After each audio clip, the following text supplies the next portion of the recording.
Despite paying thousands of pounds in fees, her mother was left shaken and bruised, prompting an investigation into her care. Theresa joins us now alongside former care worker turned campaigner Eileen Chubb, and welcome both of you. So your mum suffers from vascular dementia, and it was beginning to affect your health, wasn't it? Absolutely, yeah. And so you were advised to put her into a home. Yeah. How did you find it? How did you pick it? Okay, well, my daughters and I got together as a family, and we thought, the professionals have told us that Mum really needs a home now, that I'm not trained for this, I can't do that. So we got onto social services, who gave us a number of some care homes. So we called them and went to look round probably about 5 homes. But this particular one we really liked.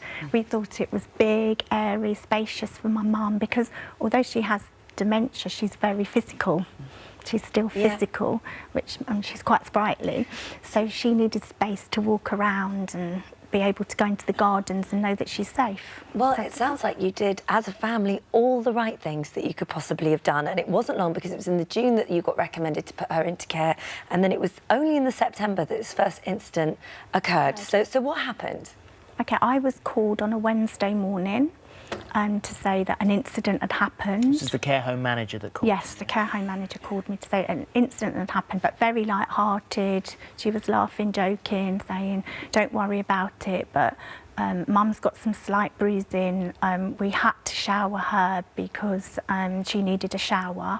And I did think, well, as much as my mum's got this terrible dementia, hygiene wasn't an issue with my mum. It's something she's very proud of. Yeah. And can do herself, but with encouragement and help, like with you there, in case she doesn't fall, but not to physically shower her. So this is, as you say, a light-hearted phone call. You then go in and see your mum, and what confronts you, and what story are you told? Okay, so I thought it was strange, as I just said. So Thursday morning, I went straight to the home as early as I could get there, to hear some awful noises in my mum's room, thinking, oh my goodness, who's in there? I opened the door and it was just my mum walking up and down, crying, looking absolutely like 100 years old, absolutely distraught, a great big jumper all over her. And I said, she just like went into my arms and I held her tight, and she lifted up her jumper, and then I saw all those bruises in my mum, and that's not light-hearted. To joke about that was a real shock. A real shock.